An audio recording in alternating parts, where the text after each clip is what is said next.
Bom dia a todos. É um prazer estar aqui com vocês nessa live em comemoração ao aniversário da encíclica Laudato Si. Eu sou o professor Henrique Paprochi, da PUC Minas, sou biólogo, entomólogo de mestrado e doutorado, fiz meu doutorado no estudo dos insetos, eu estudo a biodiversidade aí através do nosso planeta. E hoje eu sou aqui professor do Departamento de Biologia, curador do Museu de Ciências Naturais e professor da pós-graduação em Tratamento da Informação Espacial da PUC Minas. O meu amigo e companheiro de PUC Minas e meu xará, Dr. Henrique Guerra, ele é graduado em Medicina pela Universidade Federal de Minas Gerais e, entre outras coisas, tem o seu doutorado na Fundação Oswaldo Cruz em Saúde Pública, que é a instituição mais importante do Brasil na formação desses profissionais de saúde pública. Ele tem mais de 50 artigos aí publicados na literatura científica sobre saúde pública e epidemiologia. Bom dia, professor. Bom dia, professor. Como vai, meu xará? Estamos aí. A gente se planejou, então, para começar a conversar com vocês nessa live. As suas perguntas e comentários podem ser enviadas através do WhatsApp 31 99652 7324. Primeiro, para a gente começar a nossa conversa, é importante a gente colocar o quanto que foi relevante para a conservação da natureza no mundo a encíclica Laudato Si. Ela foi a manifestação de um líder religioso que causou respostas em líderes políticos e religiosos do mundo inteiro, aonde um problema fundamental que a gente tem que lidar, e a gente vem empurrando esse problema com a barriga cada vez mais, de conservação da natureza, que tem um reflexo direto na nossa qualidade de vida, na nossa sobrevivência, foi trazido à tona.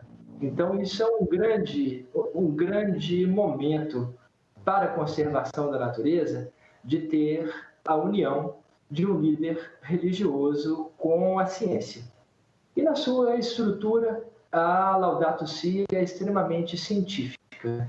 Ela contou com a assessoria de um grupo de cientistas da Academia de Ciências do Vaticano, que asseguraram a certidão ali das informações, o quanto que essas informações são válidas. Elas são baseadas no relatório de mudanças climáticas do painel intergovernamental de mudança climática das Nações Unidas, e elas são baseadas na ciência que a gente vem desenvolvendo sobre a perda de biodiversidade no planeta. Na sua estrutura, existem 3 pontos de vista fundamentais. Um deles é a mudança climática, o outro é a justiça social e a justiça chamada pelo Papa Francisco de justiça geracional, ou seja, o que a gente deixa para as próximas gerações, de responsabilidades ou mesmo de um passivo ambiental, assim, de um ambiente deteriorado que essas gerações vão ter que lidar. E da perda de diversidade propriamente dita, como que essa erosão da biodiversidade, as extinções que vêm acontecendo por causa de causas antropogênicas, seja o desflorestamento, seja a mudança climática, também são muito importantes. E não como um capítulo, mas através de toda a encíclica, a gente tem um conceito ecológico interessante, importante, que é o conceito da biofilia, que é um amor inato pela natureza, que essa natureza que nos foi presenteada, aí, que a gente pode usufruir, que a gente tem uma vida melhor perto dela e com ela conservada, que a gente realmente ame e dê o valor que ela tem que ter. Então, desenvolvendo cada um desses temas dentro da encíclica, eu começo retirando uma frase que é do Bento XVI, que está lá presente na encíclica, que o Francisco cita, né? Que ele diz que os desertos do mundo estão crescendo, os nossos desertos externos, né? as nossas zonas áridas, os desertos do mundo estão crescendo porque os desertos internos se tornaram tão vastos. Então, se a gente pensa em um ser humano que sempre foi extremamente social aí na sua evolução, dependentes um dos outros nos nossos cuidados, na nossa alimentação, desde que a gente estava aí errando aí pelas savanas africanas como uma espécie que não tinha uma estrutura de civilização ainda, mas a gente já cuidava um dos outros. Aos poucos, com essa sociedade tão estruturada, esses serviços todos estruturados, esses bens de consumo todos fornecidos para nós tão facilmente, a gente vem se esquecendo dessa irmandade, desse fator social, dessa interdependência. Então, no tema da nossa live, que são lições da pandemia de 2020, a gente já começa lembrando essa interdependência que foi trazida à tona. Ou seja, o meu comportamento, a minha adesão ao isolamento social tem reflexo na sua saúde e vice-versa. Então, além de ser um mecanismo onde a gente precisa uns dos outros para chegar a um objetivo comum, que é diminuir o número de mortes, diminuir o número de afetados, a gente precisa dessa solidariedade. Então, isso é um outro ponto que a encíclica trouxe 5 anos atrás, que agora vem à tona de uma maneira muito consistente. Do ponto de vista da mudança climática, ainda um pequeno trecho que vem lá da encíclica, que é totalmente correto do ponto de vista científico, é o seguinte, ele diz lá para nós: há um consenso científico muito consistente indicando que estamos perante um preocupante aquecimento do sistema climático. Nas últimas décadas, esse aquecimento foi acompanhado por uma elevação constante do nível do mar. Bom, essas causas antropogênicas, ou seja, de origem humana, as coisas que a gente faz para sobreviver como humanidade, afetando a nossa própria casa, afetando o nosso próprio clima, é uma coisa muito importante que a encíclica traz. Nós temos a mania de nos desconectar as nossas ações individuais de um efeito climático global. E isso não pode acontecer, porque nós somos aí 8 bilhões de habitantes no mundo e cada um desses comportamentos que a gente assume, cada uma das nossas pequenas decisões, cada momento que a gente põe a mão na nossa carteira, no nosso cartão de crédito e faz uma compra, a gente também está tomando uma decisão ambiental. E se elas forem pensadas, a gente pode minimizar o impacto, ou a gente pode também pensar, como se fala várias vezes na encíclica, de se reduzir algumas dessas atividades, e que ao se reduzir algumas atividades desse tipo, ou seja, o próprio consumo exagerado, consumo de bens não necessários, né, a gente pode também exercer a solidariedade, exercer essa divisão mais igualitária dos recursos naturais. Porque qualquer um desses bens de consumo que chega na nossa frente, seja um telefone celular, seja a comida que está na nossa mesa, ele gera um impacto.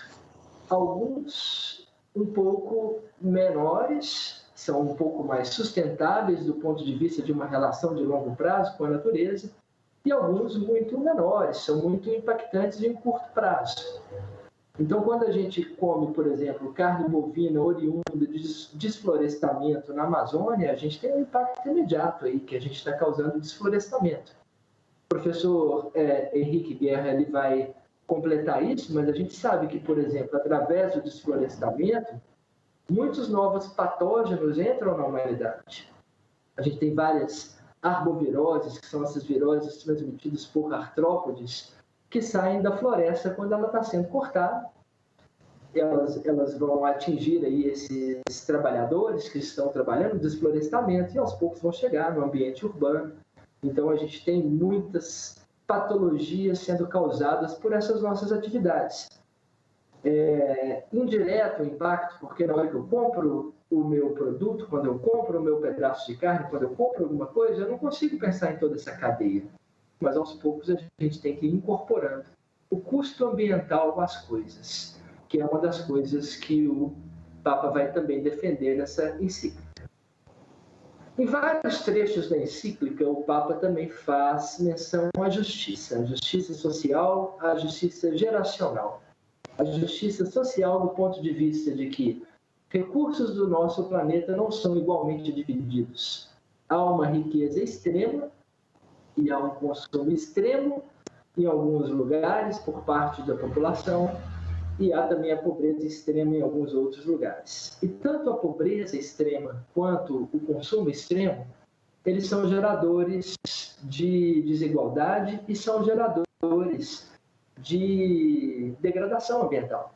Quando você é muito pobre, você vai, por exemplo, se alimentar da natureza que está ali próxima, dos animais e das plantas que vêm direto da natureza.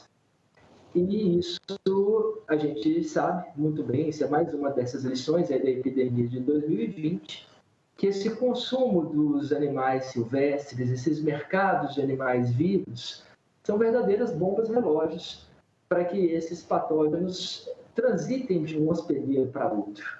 Então, eles saem lá de um morcego, saem lá de um pangolim e vão aí passar para uma outra espécie, vão passar para o ser humano, porque está todo mundo em um ambiente que é muito inóspito, que é muito pouco saudável e que é muito possível de haver um trânsito aí desses patógenos. Quer dizer, a gente tem que se isolar da natureza? Não, a gente não tem que se isolar da natureza. A gente tem que manter a natureza em um estado de conservação, onde os serviços ecossistêmicos, a fotossíntese, a manutenção da biodiversidade, o ciclo da água, das chuvas, etc., sejam mantidos. E aí a gente consegue fazer a nossa produção agropecuária, a gente consegue fazer as nossas coisas por um tempo muito maior do que o projetado hoje em dia, com o impacto que a gente faz.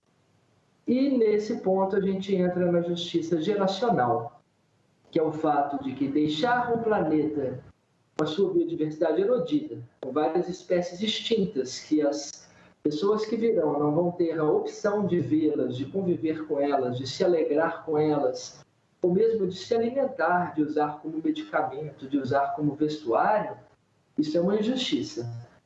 Além do fato de que, por exemplo, o plástico nos oceanos e vários outros desses poluentes que duram bastante tempo, eles vão ser objeto de um problema que essas gerações que virão vão ter que lidar, sem ter tido nada a ver com isso, sem que eles sejam responsáveis por isso. Os responsáveis somos nós e as gerações aí que vieram antes da gente.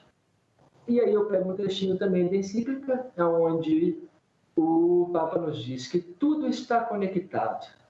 O ser humano não está dissociado da terra ou da natureza. Eles são parte de um mesmo todo. Portanto, destruir a natureza equivale a destruir o homem.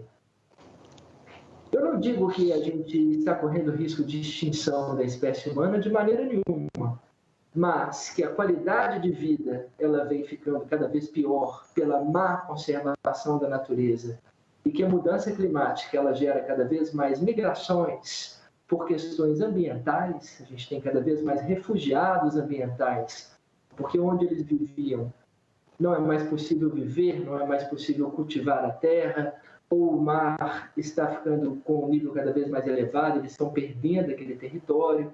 Então, isso também é um outro problema de que a gente tem uma injustiça sendo causada por causa dessa degradação da natureza, atrelada aos nossos hábitos de consumo. Em várias passagens da encíclica, o Papa faz uma crítica muito severa ao capitalismo. Ele repetidamente fala que países que são muito abastados provavelmente vão ter que decrescer para que a gente consiga redistribuir os recursos. Isso foi muito criticado por líderes aí através do mundo, em alguns momentos, né? O Papa, inclusive, entregou a encíclica para o presidente Donald Trump, não me lembro se foi logo antes ou logo depois da COP de Paris. Então, essa encíclica atingiu muita gente importante. Na última parte, então, desses comentários iniciais, a gente fala de que o amor pela natureza, ou seja, esse termo que a gente chama de biofilia, ele tem que ser construído. As nossas crianças, elas têm que estar em contato com a natureza conservada, têm que frequentar praias, cachoeiras, montanhas e aprender a gostar dessas coisas para que elas sejam valorizadas, inclusive no momento que a gente vota, no momento que a gente escolhe os nossos governantes, para que a gente escolha governantes que tenham e reforcem esse discurso de conservação da natureza, porque isso urge mundialmente. A gente precisa fazer parte disso mundialmente. E, por último, o desflorestamento e os novos patógenos. Aqui na descrição dessa live, quando a gente publicá-la no YouTube, eu vou colocar para vocês alguns recursos. Um deles é um artigo publicado agora em abril de 2020, nos Anais da Academia Brasileira de Ciência, que fala, além da perda de biodiversidade e da mudança climática, os riscos do desflorestamento da Amazônia na nossa saúde pública. E nesse artigo, eles desenvolvem os vários momentos onde a gente teve essas endemias, essas zoonoses, que saem das florestas degradadas e chegam na natureza, e como a gente corre um risco muito grande disso acontecer na nossa floresta amazônica. Ou seja, o sistema nosso de desenvolvimento na floresta amazônica hoje é uma bomba relógio para que novos patógenos possam vir à tona. Com essa fala inicial, eu gostaria de chamar o meu xará e colega Henrique Guerra para falar um pouco para nós do ponto de vista médico, do ponto de vista epidemiológico e de como que essa endemia tem nos ensinado muito. Professor, com você. Muito obrigado, Henrique. Bom dia a todos que estão nos assistindo, né? É um prazer para estar aqui podendo fazer essa conversa. Agradeço muito ao convite, essa oportunidade de partilhar com o Henrique Paproc, com os participantes as pessoas que estão assistindo, essa discussão, né? Então, o Paproc já contou um pouco, né, da minha formação. Eu sou médico, epidemiologista, trabalhei na SUCAM, no Ministério da Saúde, trabalhei um tempo na Fundação Oswaldo Cruz, né? Hoje trabalho na Prefeitura de Belo Horizonte e também sou professor da PUC Minas, né, do curso de Medicina da PUC Minas. E eu achei ótima essa oportunidade da gente poder fazer essa discussão, não para tentar aprofundar nas questões biológicas, mas principalmente para a gente discutir qual que é o nosso papel enquanto cidadão, enquanto pessoas que estão vivendo essa pandemia, no sentido de fazer essa passagem com o menor impacto possível de vidas e entender que essa pandemia que nós estamos vivendo agora, ela não é um acaso e também não é uma exceção que nunca mais vai acontecer. Outras já aconteceram no passado e outras poderão acontecer no futuro. Essa ideia da casa comum, que é colocada pelo Papa Francisco na encíclica Laudato Si, ela é muito importante porque ela coloca o fato como ele é, né? Essa separação cada vez é menos concreta. Se a gente pensar que uma doença que começa na China rapidamente se espalha pelo mundo inteiro, onde a velocidade das comunicações, a velocidade dos transportes encurtaram todas as definições de distância e de tempo.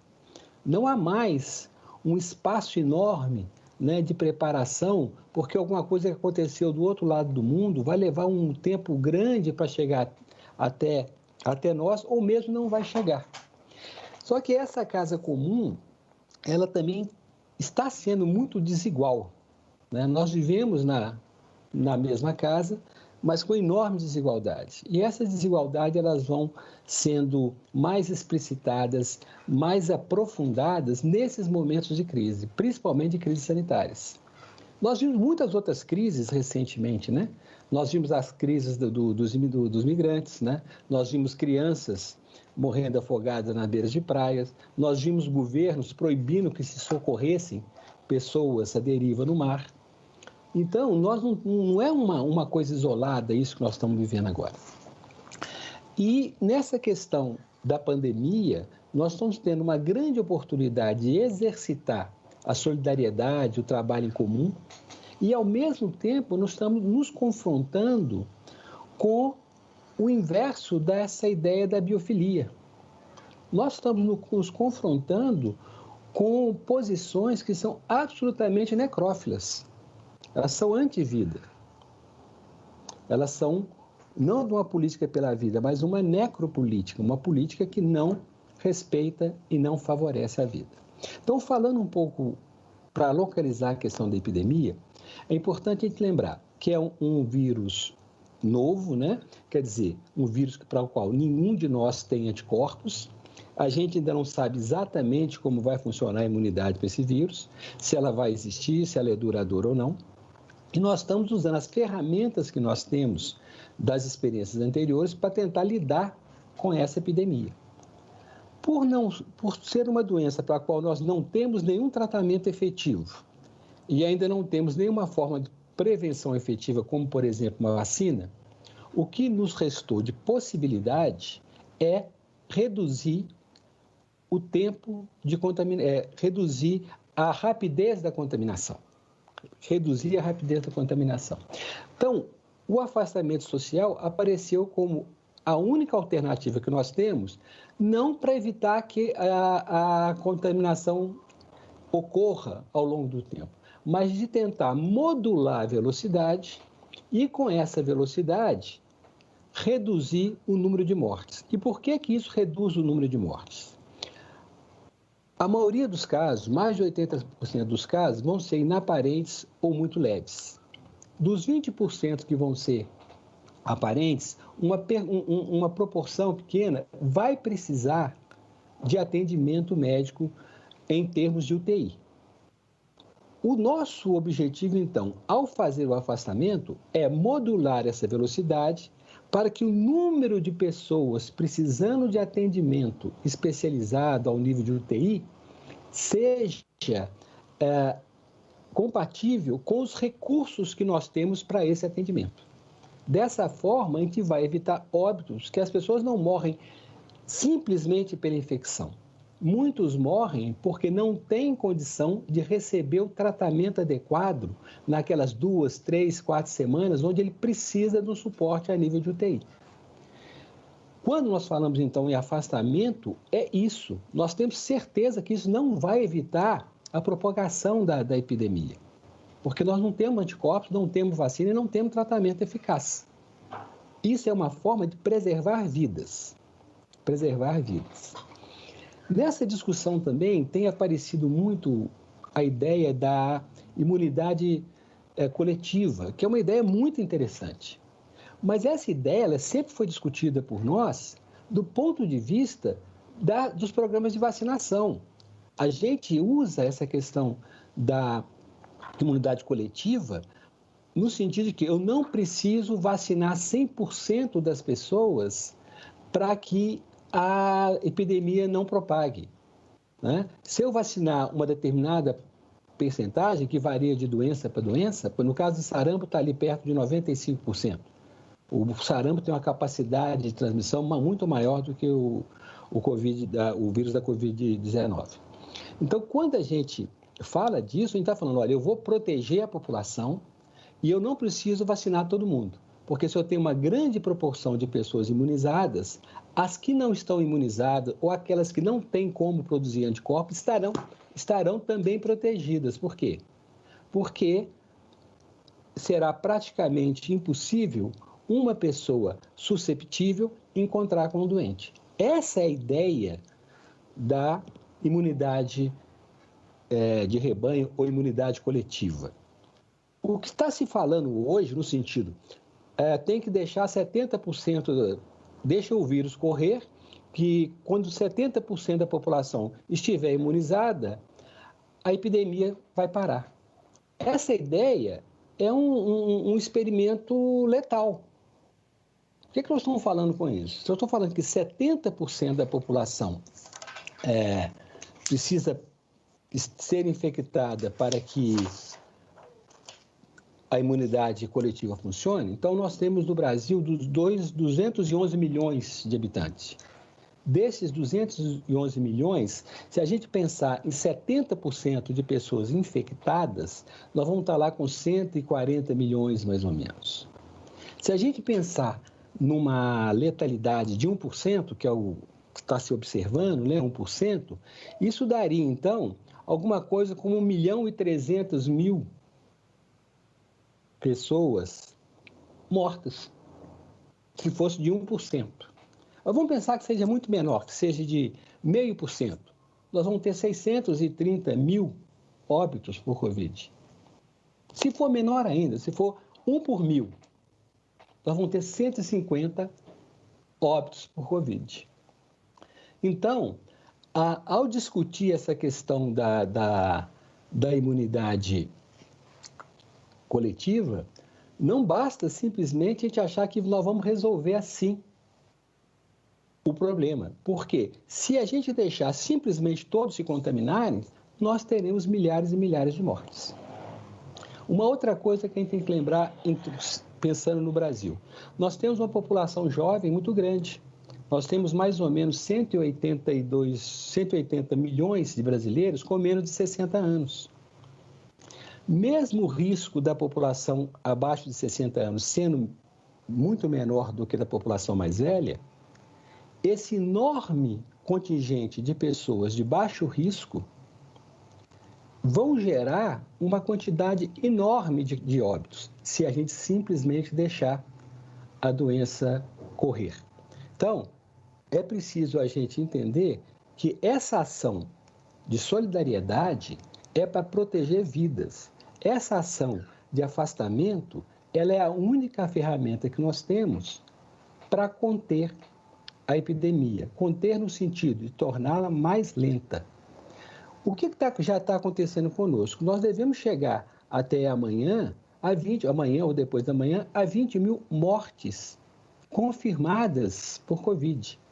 E a gente sabe que há aí uma grande subnotificação, porque nós testamos pouco. Muitos não chegam a fazer o diagnóstico, não chegam a ter a confirmação do diagnóstico. Então, eu queria começar com essa ideia, porque fica parecendo que é uma questão de mera escolha, né? Eu nunca vi, parece agora assim, tem torcida por remédio, né? Tem quem torce pela cloroquina e quem torce contra a cloroquina.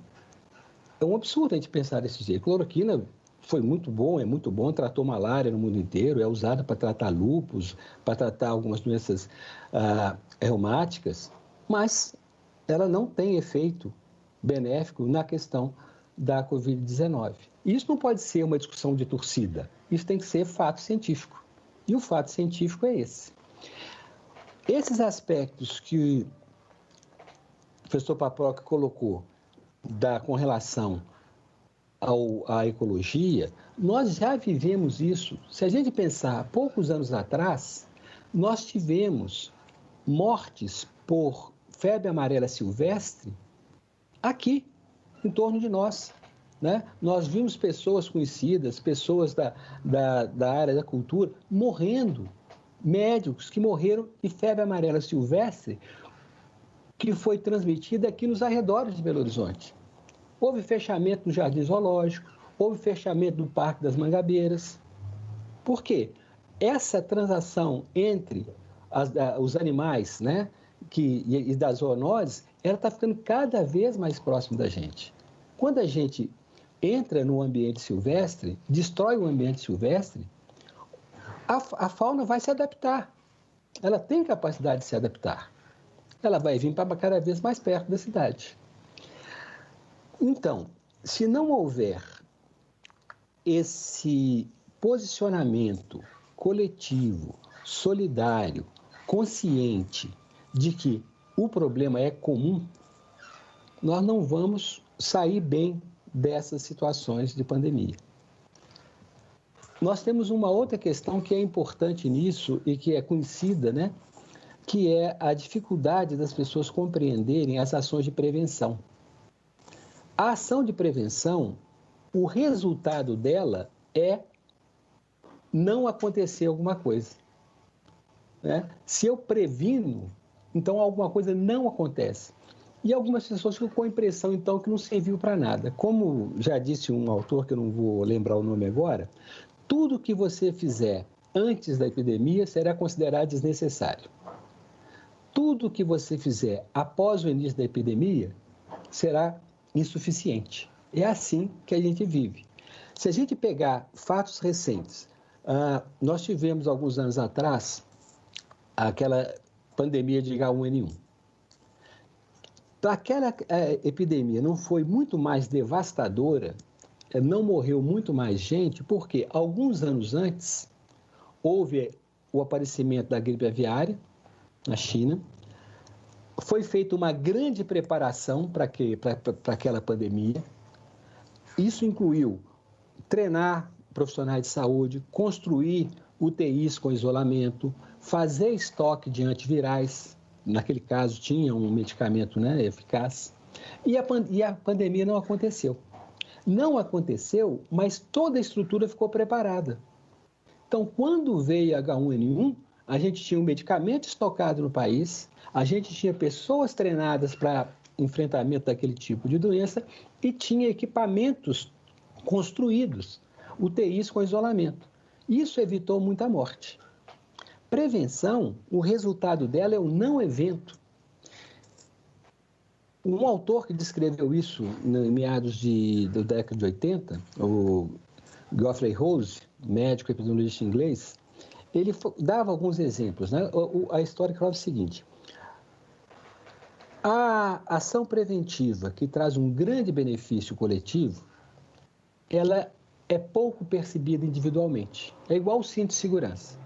O cinto de segurança no Brasil levou décadas para ser adotado, né? Primeiro ele era um acessório que a gente escondia atrás do banco ou pendurava do lado. Depois de muitas multas e tal, a gente começou a usar. A gente usa, todo mundo precisa usar o cinto de segurança e isso reduziu muito a mortalidade. Mas se cada um de nós for pensar quantas vezes o cinto de segurança salvou a nossa vida, a grande maioria nunca teve a sua vida salva, porque ele não teve um acidente grave. Mas se não forem todos os anos o cinto, essas vidas não teriam sido salvas. Então, o benefício comunitário é muito grande, mas o impacto individual nem tanto. A gente sabe, 80% dos casos de Covid-19 são leves ou inaparentes. Então, a grande maioria das pessoas não vai ter problema, só que não tem uma marca na testa de quem vai ter e quem não vai ter. A única forma de evitar que aqueles que iriam morrer morram é se a gente conseguir conter a doença usando a ferramenta que nós temos à mão, que é o afastamento social. Bem, além dessas questões, né, do que a gente pode fazer tecnicamente, tem um outro problema. A pandemia, ela aprofunda a desigualdade. O afastamento social, para quem vive numa casa de vários cômodos, né, onde as pessoas têm onde ficar, que tem um salário fixo, que tem uma renda, ele se dá de uma forma. Para quem vive num lugar com todas as carências, seja de água, de espaço, de alimentação, de recurso financeiro, e a situação é absolutamente diferente. Há pessoas que não podem ficar em casa, a não ser que haja uma ação governamental, apoiada pela sociedade como um todo, de solidariedade no sentido de que é necessário, para que nós todos sejamos beneficiados, que esses mais vulneráveis sejam muito protegidos. Uma ajuda financeira de R$600, que não consegue chegar nos mais pobres, as pessoas que não estão recebendo a cesta básica, muitos que perderam o emprego nessa situação, muitos que vivem na informalidade e que têm que todo dia ganhar o dinheiro para a sua manutenção, essas pessoas, se deixadas à sua própria sorte, obviamente elas não vão poder fazer esse afastamento social. Então, há uma responsabilidade da sociedade e, fundamentalmente, dos governos que usam o recurso que a sociedade gera, de fazer a proteção dessas populações mais vulneráveis. Então, isso também tem que fazer parte do combate à pandemia. Isso não é uma coisa isolada ou diferente. Isso é parte necessária do processo de contenção da epidemia, proteger os mais vulneráveis. E o que nós temos visto, infelizmente, né, principalmente por parte do governo central, uma direção que vai oposta a isso. Uma direção que nega a ciência, uma direção que nega a necessidade das pessoas mais vulneráveis de ser protegidas e que, ao invés de propiciar uma colaboração, ao invés de propiciar uma unidade em torno de um problema comum, tenta o tempo todo criar polarizações as mais esdrúxulas possíveis, né? Inclusive classificando quem gosta e quem não gosta de um remédio como um confronto ideológico. Isso, obviamente, é péssimo, né? Não nos ajuda em nada. Então, o que eu gostaria de, né, deixar como visão desse processo inicialmente é que esse é um problema comum de todos nós, atinge a casa comum e, como sempre já aconteceu com outros problemas, a população vulnerável vai ser muito mais atingida. E que, além de mantermos o distanciamento social, nos prepararmos para os dias que virão, adaptar a nossa vida, pensar no que nós vamos fazer no futuro, é preciso garantir que esse grupo mais vulnerável esteja protegido, porque senão não vai funcionar. Ou então nós vamos ver à distância, uma mortalidade enorme nesses grupos, né? Fechando, então, eu fico pensando se é que as pessoas, né, e aí não é questão de opinião, né, questão de ciência, que pregam que não deve ter o distanciamento, que a economia é mais importante, como se a economia sem vida pudesse existir, né? Essas pessoas, o que eu tenho visto é pessoas que dentro do seu carro, de máscara, fazendo protesto, para que os outros mais pobres vão lá pegar seu ônibus, se expor e pegar a doença. Eu não vejo essas pessoas, mesmo quando ameaçam fazer o churrasco, não fazem. Elas não se expõem. Se elas acreditam tanto na imunidade de rebanho, elas deviam estar se expondo, né? Para ter logo essa imunidade. E, obviamente, isso não seria racional. Então, é preciso que a gente, com um pé na ciência e com toda a atenção, a solidariedade que é necessária nesse momento, a gente vá fazendo todos os passos com segurança para que a gente consiga passar por esse momento e com a esperança que não é garantida de que a gente aprenda e nos preparemos de uma forma mais eficiente para outras situações como essas que provavelmente ocorrerão. E aí, meu colega Paproc, nós vamos continuando batendo essa bola aqui, vendo como é que a ecologia, a epidemiologia, né, vão prestar os seus serviços aí à comunidade. São muitas as interações, professor. Professor Henrique Guerra, eu acho que se a gente fizesse uma contabilidade aí das palavras mais ditas durante essa nossa live, solidariedade estaria em primeiro lugar. Ela já foi repetida aqui várias vezes e ela é muito importante. E se eu pudesse adicionar ao slogan do nosso governo lá de que o Brasil acima de tudo e Deus acima de todos alguma coisa, eu adicionaria que a gente deveria ter nesse slogan a ciência acima de qualquer opinião. Além de ser um momento muito perigoso para ter opiniões baseadas em praticamente nada, assim, né? Eu quero isso, eu quero aquilo, e aí eu tenho uma opinião, a gente tem que se basear em dados. E as pessoas que não se baseiam em dados científicos com relação a essa pandemia, no meu ponto de vista, podem se juntar a esse movimento anti-vacinas que a gente tem no mundo, podem se juntar a esse movimento dos que acham que a Terra é plana e outros movimentos que são anti-ciência. Eu acho que a sociedade se esquece que um dos principais motivos para a gente estar aqui vivo é justamente o fato de a gente ter ciência. E isso fez com que a gente passasse por um parto que é um dos partos mais difíceis entre todas as espécies animais que a gente tem, que a gente passasse por várias patologias que teriam que seriam letais para vários de nós se não fosse a ciência para nos vacinar, se não fosse os cuidados sanitários e daí por diante, que a gente vem tendo com esse progresso científico cada vez maior. E nesse nosso bate-bola, uma das coisas que surgiu assim, da gente pensar, da gente filosofar, é como que os nossos comportamentos sociais eles estão tendo que ser modificados.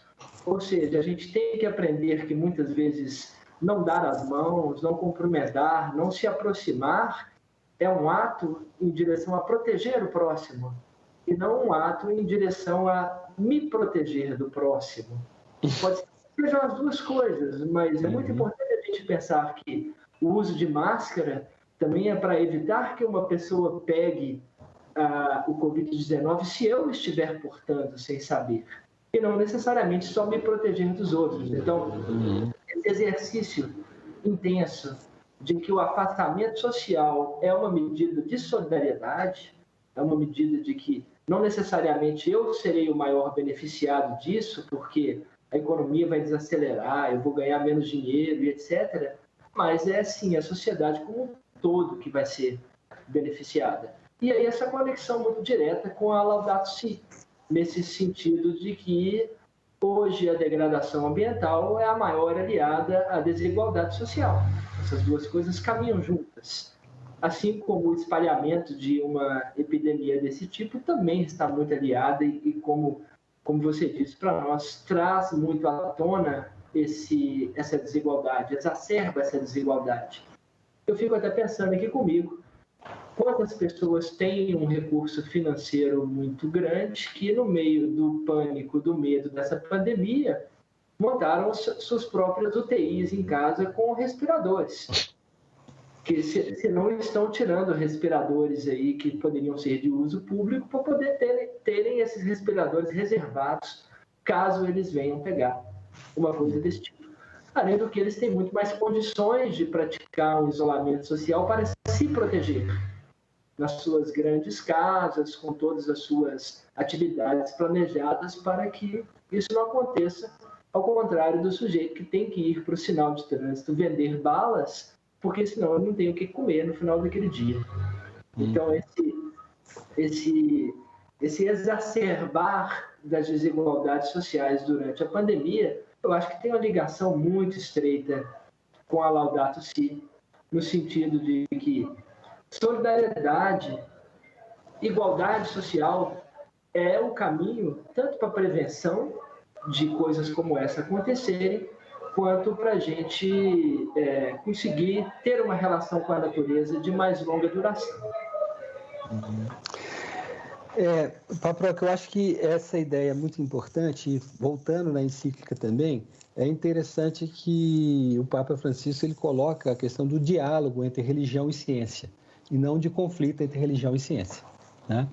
E a gente precisa, com base na ciência e guiados pelas os valores da solidariedade, da ajuda, né, recíproca entre as pessoas, nos organizar para isso.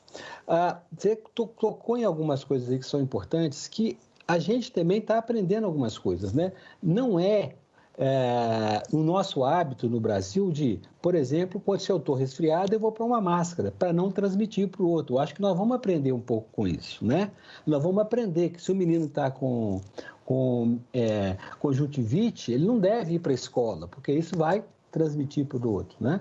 Então, acho que nós estamos aprendendo também algumas outras formas de nos relacionar, onde a gente entender que proteger a saúde do outro é um ato de solidariedade, né? E não de um afastamento de repulsa, mas é um ato de solidariedade, como muitas pessoas estão fazendo. Tem alguns profissionais de saúde, porque como estão expostos à contaminação no seu trabalho, eles não estão morando nas próprias casas, estão dormindo em hotéis ou em outros lugares para não levar para a família ou para os seus pais mais velhos ou para alguém que seja mais vulnerável a doença. Então, esse isolamento também é mais um ato de solidariedade, porque a pessoa está deixando, né, e com tristeza de ver seus entes queridos, sua esposa, seus filhos, seus maridos, para poder protegê-los dessa exposição. São atos, assim, também de solidariedade. E essa solidariedade, ela se expande, precisa se expandir também de forma internacionalmente. Alguns países, algumas instituições estão propondo uma cooperação, né, internacional para a produção da vacina e de medicamentos, de maneira que todo mundo pudesse ter acesso, né? A nossa chancelaria ficou fora disso, né? Não quis participar, não entrou não quis colaborar com essa história da vacina, né? A gente vê a Organização Mundial de Saúde fazendo um esforço, né, grande para poder organizar as ações dos países, e ao mesmo tempo a gente vê pessoas tentando, governantes tentando atacar a OMS no momento de uma eleição local para ver se aquilo dá mais votos, sem essa solidariedade que precisa ser internacional também. Esse é um problema que não está num país, ele vem, todos nós vamos sendo atingidos por eles, né? Então, é preciso também essa colaboração internacional que é fundamental, porque a produção dessa vacina e a produção desses medicamentos não são frutos de um trabalho individual.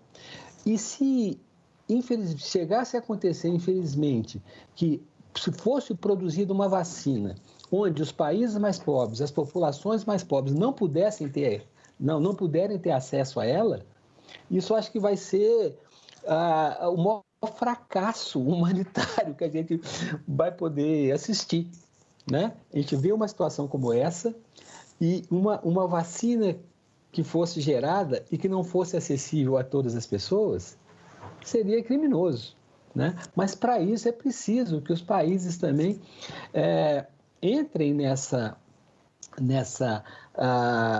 colaboração para produzir isso, como os cientistas da área de saúde têm feito, né? A rápida identificação e sequenciamento do vírus, a passagem dessa informação para todos os outros cientistas em outros países, isso tudo permitiu que a gente mais rapidamente conhecesse o vírus, as suas formas de transmissão, as suas mutações, conseguimos saber por onde ele passou. Então, isso tudo ajuda nesse processo. Então, muitas coisas importantes e interessantes estão acontecendo também, a parte que outras que são absolutamente negativas, a gente vai convivendo com elas. E acho que o nosso papel e das pessoas, né, de boa vontade é reforçar essas ações de colaboração e de solidariedade e tentar combater, né, no argumento, no esclarecimento, a desinformação e os vieses de interesses muito pequenos que vão sendo colocados nessa discussão e que perturbam ou que atrapalham mesmo os processos já muito difíceis de tentar responder às necessidades que nós, como espécie, estamos vivendo nesse momento, né? Cada vida que se perde nessa pandemia, ela tem que ser vista por nós como uma grande perda. Aquelas imagens de pilhas de caixões, de covas coletivas, né? A gente vê nos óbitos aos milhares, isso não pode ser naturalizado. Eu não posso achar natural que nós vamos chegar a 20 mil mortos de coronavírus amanhã no Brasil. Isso não pode ser aceito como uma coisa inevitável. É evitável, mas nós temos que nos preparar muito bem. Eu estou com muita vontade de voltar a uma vida mais parecida com a que a gente tinha antes. Mas eu sei que para fazer isso, nós vamos ter que nos preparar muito bem. A gente vai ter que estar com a vigilância epidemiológica muito mais organizada. Nós vamos ter que estar testando muito mais, né? Nós vamos ter que estar preparados para fazer ir e voltar, como os outros países estão fazendo. Nós devíamos estar nos preparando para isso. Nós ainda estamos discutindo se a doença existe ou não. Se é uma gripezinha ou se é uma pandemia. Se isso fosse falado por uma pessoa qualquer, lá no fim do mundo, não teria grande importância. Mas quando vem do governo central, isso tem um impacto enorme. Isso prejudica muito as tentativas de resolver o problema. Eu fico até pensando, professor, se essas imagens desses políticos que estão fazendo discurso por cima de cadáveres aí, andando pelas ruas, sem levar em conta a gravidade da situação, deveriam realmente ser veiculadas, porque a gente acaba tendo um comportamento de imitar comportamentos muito mais do que escutar todos esses discursos e analisar sua coerência, né? Mas a última coisa que a gente quer é fazer censura à imprensa, então deixa que as coisas aconteçam. A gente tem poucos minutos para terminar e eu vou te passar para fazer o encerramento, mas a gente está tendo bastante participação lá no YouTube, tem vários comentários falando, reforçando o que a gente está falando da ciência ser tão fundamental. E tem um comentário aqui do Felipe Rocha, falando que a Holanda praticou a imunidade de rebanho numa tentativa de que a população se tornaria mais forte. Do ponto de vista evolutivo e ecológico, o que a gente sabe sobre essas epidemias é que elas têm uma tendência a se tornar mais brandas com o passar do tempo, seja na população animal, seja na população humana, simplesmente por esse fato de que os mais susceptíveis vão perecer e os mais resistentes vão conseguir combater aí. E, além disso, os vírus que são extremamente letais, por matarem muito rápido, eles têm uma tendência de serem menos transmitidos. Isso tudo está correto do ponto de vista biológico, mas não é correto pensar assim do ponto de vista social, do ponto de vista humano, porque o sofrimento, a perda de vidas, o sofrimento das famílias, uma morte muito sofrida, o desatendimento por uma sobrecarga aí do sistema de saúde, são coisas que doem no coração, assim, que doem na alma e que a gente não pode deixar acontecer.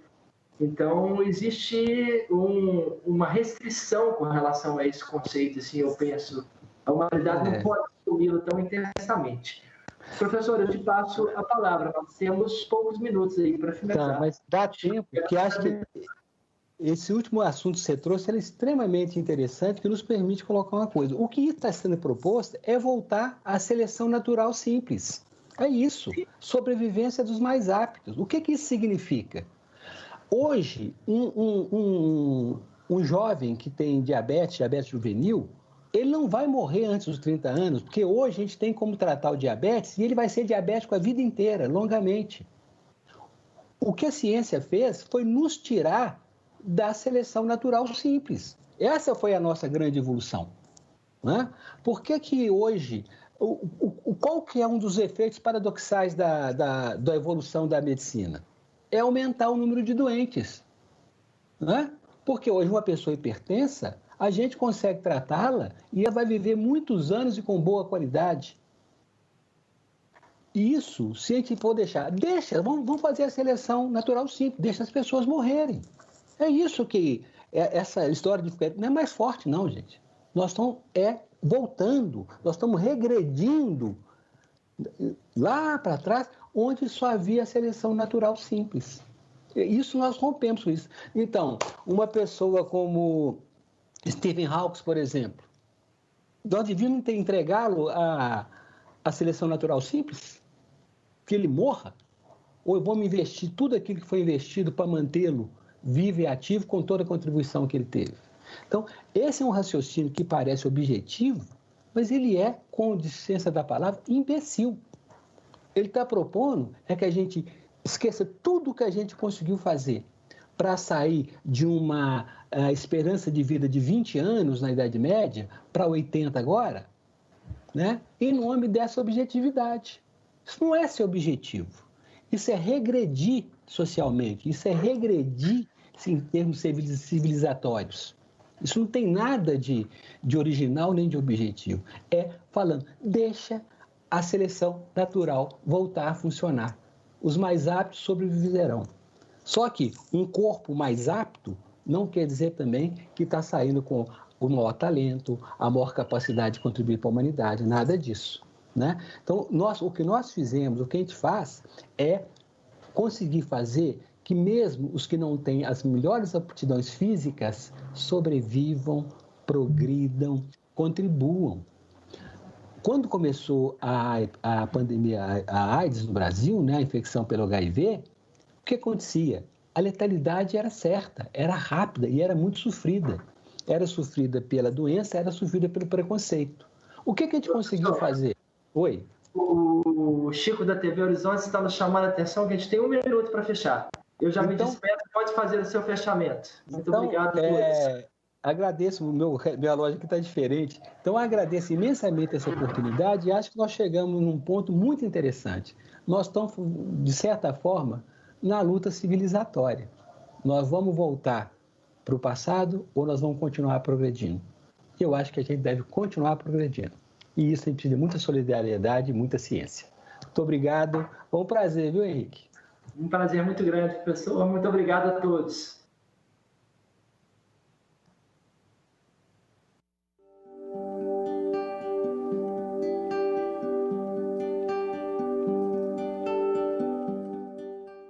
Sítios naturais sagrados, cultura, espiritualidade e natureza na conservação da casa comum.